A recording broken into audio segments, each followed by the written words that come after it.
Hello friends, welcome back to my channel. मैं ममता दिल से स्वागत करती हूँ आपका अपने चैनल में। कैसे हैं आप लोग? मैं तो बहुत ठीक हूँ। आशा करती हूँ आप लोग भी बहुत ठीक होंगे।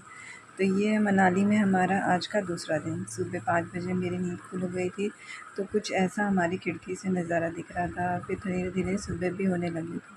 मैं नहा धो के तैयार हो गई थी और फिर मैंने बाल भी धुला था। तो ठंड तो बहुत ही मेरे ख्याल से 13-14 डिग्री थी। तो मैं अपने साथ हेयर ड्रायर लेके गई थी। और आप लोगों से ज़रूर है कि अगर ठंडा जगह में जाएँ, अगर आपके पास 5 स्टार होटल नहीं है तो 3 या 4 स्टार होटल में हेयर ड्रायर तो नहीं देते हैं। और हेयर ड्रायर बहुत ही काम की चीज़ होती है। और ये रहा मेरा आज का लुक। मैंने आज पीला सूट पहना था क्योंकि आज थर्सडे था। और उसके साथ मैंने एक वेलवेट का दुपट्टा लिया था जो कि थोड़ा बहुत गर्मी भी दे रहा था, ज़्यादा स्वेटर पहनने की ज़रूरत नहीं। वैसे आजकल इतनी गर्मी यहाँ पे थी नहीं। फिर उसके बाद हम लोग आ गए थे ब्रेकफ़ास्ट करने। हम लोगों ने ब्रेकफ़ास्ट किया। उसके बाद जो लोग ब्रेकफ़ास्ट कर ले रहे थे तो फिर वो लॉन में आके बस यही फ़ोटो खिंचा रहे थे, क्योंकि यहाँ से जो पहाड़ का व्यू था बहुत ही सुंदर आ रहा था और फ़ोटो भी यहाँ बहुत अच्छी आ रही थी।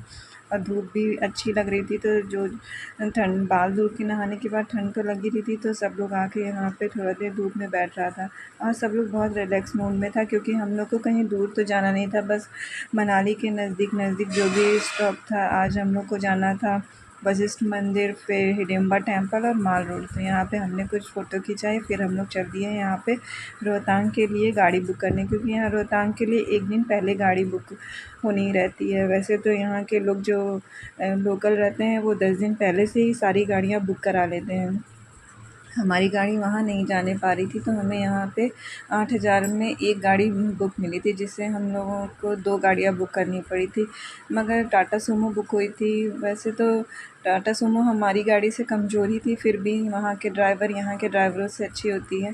जो भी हो, उनका जो भी सिस्टम हो, वहाँ यहाँ पे हमने गाड़ी बुक की। और फिर हम लोग यहाँ से चल दिए थे वशिष्ठ टेम्पल। यहाँ जहाँ पे हमने गाड़ी बुक की थी वहाँ से बहुत अच्छा व्यू आ रहा था। फिर हम पहुँचे वशिष्ठ टेम्पल। यहाँ पे बहुत ऊँची चढ़ाई थी, लग रहा था। और धूप तो 10 ही 11 बजे इतनी तेज़ हो गई थी कि हालत ख़राब हो रही थी। और ऊँची चढ़ाई होने की वजह से थोड़ी दिक्कत तो हो रही थी। और जो हमारे यहाँ के ड्राइवर थे, एक दिल्ली से हमारे एक ड्राइवर थे, वो हम लोग को बहुत नीचे ही पार्किंग में खड़ा कर दिए थे। तो हम लोग बहुत ज़्यादा हम लोग को पैदल चलना पड़ गया था। वैसे जो लोग जानते होंगे वो उन लोग को पता होगा। देखें, यहाँ भी पार्किंग हो रही थी और हम लोग को बिल्कुल नीचे ही गाड़ी पार्क करना पड़ गया था। तो हम लोग को बहुत ज़्यादा चलना पड़ा था। और एक तो हम लोग के साथ छोटे-छोटे बच्चे भी बहुत थे, तो थोड़ी दिक्कत तो हुई थी। मगर रास्ते में जाने का एक अलग ही मज़ा था, क्योंकि हम लोग फिर दुकानों का सामान देखते हुए जा रहे थे। और ये खरगोश जिसके साथ फ़ोटो खिंचाने के 50 रुपये लग रहे थे। और मनाली में लोग अपने हाथ से बुने हुए स्वेटर और मोजे भी बेच रहे थे, मगर हम लोगों ने नहीं लिया, क्योंकि हम लोग के यहाँ इतनी ठंड कहाँ पड़ती है कि हम लोग को बहुत मोटे-मोटे कपड़ों की ज़रूरत पड़ती है। नॉर्मल ही रहता है। और यहाँ की दुकानों में ज़्यादा मुझे लगा कि माल रोड और सब जगह की दुकानों से यहाँ के सामान बहुत सस्ते थे और अच्छे थे। मगर उस समय हम लोग सोचे कि हम लोग माल रोड में लेंगे, वहाँ पे अच्छा मिलेगा, चाहे कहीं और ले लेंगे। यहाँ हम लोगों ने कुछ भी मार्केटिंग नहीं किया। मगर फिर बाद में मुझे लगा कि यहाँ पे हर जगह से ज़्यादा सस्ते और अच्छे सामान थे। चलिए कोई नहीं, नेक्स्ट टाइम अगर कब होता। फिर हम लोग पहुँच गए ये वशिष्ठ मंदिर, जो कि लकड़ी का बना हुआ था, बहुत ही अच्छा था। बाहर ही हमने जूता चप्पल जमा किया और साथ में हाथ पैर धुला। यहाँ के नलों में कितना ठंडा पानी आता है, बिल्कुल बर्फ़ की तरह। यहाँ हाथ पैर मुँह धुलने के बाद हम पहुँच गए वशिष्ठ मंदिर, जो कि बहुत ही एक शांत मंदिर था। मगर इस समय कहीं भी जाऊँ मनाली में इतनी रश रहती है, इतनी भीड़ रह रही है। कोई अभी तो जब हम लोग पहुँचे थे तो कोई बहुत ज़्यादा भीड़ नहीं थी। मगर जैसे ही हम लोग अभी मंदिर में फ़ोटो ही खिंचवा उचवा रहे थे, तब तक अच्छी खासी लंबी लाइन लग गई थी। मंदिर से लेके बाहर गेट तक की लंबी लाइन लग गई थी। चलिए कोई नहीं, हम लोग तो बिना लाइन थी, बहुत छोटी लाइन थी जब हम लोगों ने वहाँ पे दर्शन कर लिया था। फिर वहाँ से निकल गए हम लोग, क्योंकि वहाँ पे कई तरह के मंदिर थे। राम मंदिर था, शंकर जी का मंदिर था, ये रहा गर्मकुंड। मगर हम लोग यहाँ नहीं गए। यहाँ पे कुछ हम मुझे समझ में नहीं आया। कुछ विदेशी थे जो अजीब ढंग से नहा रही थी, तो हम लोग वहाँ से फिर वापस आ गए। और फिर वहाँ से हम लोग नीचे ऊपर जाते समय जितनी दिक्कत हो रही थी, उतनी ही आराम से हम लोग नीचे आ गए थे। जब पहाड़ों में चढ़ाई आसान है और उतरना थोड़ा आराम रहता है। फिर यहाँ भी हम लोगों ने कुछ फ़ोटो क्लिक कराई थी। यहाँ जहाँ खड़े हो जाओ वहीं ही अच्छा सीनरी देखने को मिल रही थी। और यहाँ देखिए, यहाँ पे रतन और नैना की लड़ाई हो ही रही थी, क्योंकि ये लोग तो मस्ती ही कर रहे थे और मस्ती करने आए थे। फिर हम लोग पहुँच गए थे हिडिंबा टेम्पल। यहाँ पे पहुँच के कुछ मौसम ठीक था, यहाँ पे धूप नहीं थी और इतने बड़े-बड़े पेड़ थे, पाइन के पेड़ थे और यहाँ पे बहुत अच्छा लग रहा था, बहुत ही ठंडा मौसम था। और कुछ देर के लिए तो बूंदाबांदी भी शुरू हो गई थी जब हम लोग पहुँचे। और हम लोग इधर शांत रोड से गए थे, उधर देखने पे थोड़ी मार्केट भी लगी थी, लग रहा था कि सामान वहाँ मिलता है, मगर फिर भी हम लोग को सामान तो लेना नहीं था। और यहाँ पे कुछ राजस्थानी लोग थे जो गाना अपना बजा रहे थे और गा रहे थे। फिर ये देखिए रतन जो है वो पैदल ही यहाँ पे आए थे। हिडिंबा टेम्पल शायद दुर्गा जी का मंदिर है। यहाँ के लोग यहाँ नवरात्र में बहुत पूजा करने आते हैं और यहाँ भी बहुत ज़्यादा भीड़ थी। ऐसा लग रहा था कि पूरा मतलब पूरा जितने भी लोग इधर के हैं सारे वहीं पहुँच गए हैं मनाली ही घूमने के लिए। एक बात तो है, अगर आपको मनाली का मज़ा लेना है तो ऐसे समय पे जाएँ जब इतनी भीड़ ना रहे। मुझे मतलब ज़्यादा भीड़-भाड़ की जगह ज़्यादा पसंद नहीं आती है, मज़ा ही नहीं आता है, लगता है कि हम तो वहीं आ गए जहाँ से हम चले थे। इतनी भीड़-भाड़, बस मौसम वहाँ का ठंडा था और फिर मैं एक जगह बैठ के बस शांति से यहाँ पे कुछ देर सोचा कि आराम कर लूँ। मैं और मेरे हस्बैंड यहीं पे बैठ गए थे इस ऊँची सी पहाड़ पे और यहाँ पे मेरे साथ आ गया था ये कुत्ता, जिसे देख के तो मेरे जान ही सूख गई थी। थोड़ी देर मैं सोची उधर जाऊँ, मगर वो कुत्ता आराम से मेरे बगल में ही बैठ गया था। तो फिर मैं यहाँ पे मेरे ख्याल से जब तक हमारे साथ के लोग ऊपर गए हैं वहाँ पे फ़ोटो क्लिक कराई और हम और मेरे हस्बैंड मेरे बच्चे यहीं पे शांति से बैठे और मौसम का और इस जंगलों का मज़ा लिए। फिर थोड़ी देर बाद हम लोग बाहर निकल आए और ये बूढ़े अंकल जी थे जो कि बहुत अच्छा मतलब 5 मिनट के अंदर इतनी अच्छी पेंटिंग और नेम प्लेट बना के तैयार कर रहे थे कि देख के लग रहा था कि भगवान ने इन्हें कितनी अच्छी कला दी है। फिर हम लोगों ने सुबह ब्रेकफ़ास्ट कर लिया था तो अब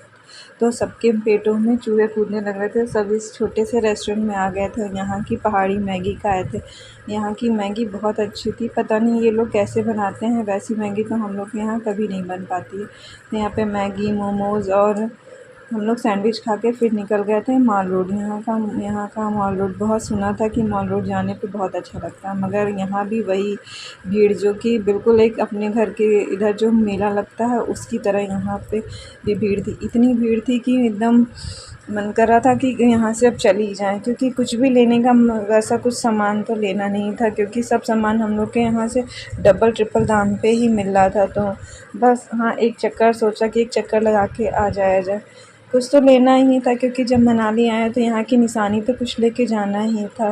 वैसे मनाली का ये मॉल रोड तब अच्छा लगता होगा जब रात में शांति रहती होगी और सब लोग आराम से घूमने आता होगा, तब के लिए बहुत अच्छा है। मगर हम लोग 4 या 5 बजे यहाँ पहुँचे थे, फिर भी यहाँ पे इतनी ज़्यादा रश थी। मनाली बहुत अच्छी जगह है और यहाँ पे हम जब भी आए तो ऐसे समय पे आए जब भीड़ बहुत कम होती है, तब देखने का यहाँ का अलग ही मज़ा होता है। ये दुर्गा मंदिर और साथ में यहाँ पे ढेर सारी दुकानें। यहाँ वूलन कपड़े अच्छे मिल रहे थे, मगर हम लोग अपनी उतनी शॉपिंग के मूड में नहीं गए थे। आज तो सिर्फ हम लोग सिर्फ देखने गए थे कि हाँ यहाँ पे क्या क्या मिल रहा है, कैसे मिल रहा है। वूलन में बार्गेनिंग बहुत करनी पड़ती है, जो कि मुझे बार्गेनिंग उतनी अच्छी आती नहीं है, तो मैंने यहाँ पे कुछ ख़रीदा ही नहीं। बस ये हम लोगों ने यहाँ पे ख़रीदा था 8 फ्लेवर की एक आइसक्रीम, जो कि 50 रुपये में मिल रही थी। अच्छी थी, उतना टेस्टी तो नहीं थी, क्योंकि 50 रुपये में क्या ही वो देंगे, उसमें भी 8 फ्लेवर मिला के दे रहे थे। मगर हाँ, ठंडक में आइसक्रीम खाने का कुछ अलग ही मज़ा होता है। तो सबने यहाँ पे आइसक्रीम खाई, जो कि 50 रुपये में एक आइसक्रीम में 8 फ्लेवर दे के रहे थे। तो यहाँ पे हमने फ़ोटो फिर से क्लिक कराई और फिर हम बढ़ गए आगे की तरफ। और मनाली का मॉल रोड बहुत ही लंबा चौड़ा है। यहाँ पे फिर मैंने खाया था ये सिड्डू, जो कि यहाँ की बहुत ही फेमस डिश है। सिड्डू नाम बहुत सुने थे कि हाँ मनाली की फेवरेट वो फेमस जो डिश है, यहाँ की लोकल डिश सिड्डू है। उसको टेस्ट करने का मेरा बहुत मन था कि ये कैसा होता है। मुझे तो उतना कुछ ख़ास पसंद नहीं आया। हाँ, फिर सबने वो भी एक सिड्डू जो था वो 200 में दे रहे थे, तो हम सब ने एक ही सिड्डू में से ही सब ने थोड़ा थोड़ा टेस्ट किया। बच्चों को तो ये बिल्कुल भी अच्छा नहीं लगा। हाँ, भूख लगी हो तो थोड़ा बहुत इसे खाया जा सकता है, बहुत अच्छा नहीं था। फिर उसके बाद हम सबों का फ़ेवरेट, जो कि मेरा बहुत ही फ़ेवरेट है, मोमो टेस्ट किया। मोमोज़ तो अच्छा ही लगता है, चाहे वो जैसा भी। और फिर ये लाफिंग, जो कि लाफिंग तो नहीं कहा जाएगा, ये खाने के बाद सब इतना ख़तरनाक रोया कि कोई हिसाब नहीं है। बहुत ही तीखा था, इसको खाने के बाद तो 10-15 मिनट के लिए तो हम लोग की जीभ ही सुन्न हो गई थी, बहुत ही तीखा था। और ये खिलौनों की। और फिर ये दुकान थी जहाँ पे मुझे मैग्नेट लेना था, अपना फ्रीज़ मैग्नेट। मनाली गए और वहाँ का फ्रीज़ मैग्नेट नहीं लाया तो क्या लाया, तो मैंने सोचा क्यों ना यहाँ से फ्रीज़ मैग्नेट लिया जाए। तो यहाँ से मैंने एक फ्रीज़ मैग्नेट लिया। वैसे कोई भी सामान यहाँ बहुत महंगा मिल रहा था, एकदम डबल ट्रिपल दाम में लोग यहाँ पे दे रहे थे। तो यहाँ से मैंने कुछ शॉपिंग की, बस वही किया। दूसरे दिन जाके मैंने शॉपिंग की थी। आज तो मैंने कुछ ऐसा ख़रीदा ही नहीं था, सिर्फ थोड़ी बहुत ही शॉपिंग करने के बाद। और यहाँ पे एक छोटी सी दुकान तो नहीं कहेंगे, बहुत बड़ा मॉल टाइप था जिसमें घुसे हम लोग, बस एक चक्कर लगा के आ गए थे। अब हम लोग थक भी गए थे क्योंकि सुबह का ही निकले थे और कुछ ऐसा देखने को भी नहीं मिला कि बहुत ज़्यादा एक्साइटमेंट हो। तो फिर उसके बाद थक भी गए थे, धूप भी बहुत तेज़ थी। घर होटल रूम आने के बाद मैंने और मेरी छोटी बेटी ने नमक पानी, गुनगुने पानी में थोड़ी देर अपने पैरों को डुबो के रखा। फिर शाम को चले आए नीचे चाय पीने। यहाँ पे चाय और साथ में मखाना जो घर से भून के एक लोग हमारे साथ ही गई थी वो लेके आई थी। तो हम लोगों ने मखाना खाया और फिर ऊपर अपने कमरे में चले गए। और फिर हो गया था डिनर का टाइम। तो डिनर भी आज कुछ कोई ख़ास नहीं था। आज बना था सूप थी, पनीर की सब्ज़ी थी, साथ में मिक्स वेज था और रोटी थी। तो हम सब लोग यहाँ पे डिनर किया और फिर अपने अपने रूम में चले गए। तो कुछ इस तरह से आज का हमारा दिन बीता था। कल का दिन कैसे बीतेगा नेक्स्ट वीडियो में बताती हूँ। तो अगर आपको मेरे इस वीडियो में कुछ भी अच्छा लगा हो तो प्लीज़ लाइक और सब्सक्राइब ज़रूर करिएगा। मिलती हूँ मैं आपसे नेक्स्ट वाले ब्लॉग में। बाय।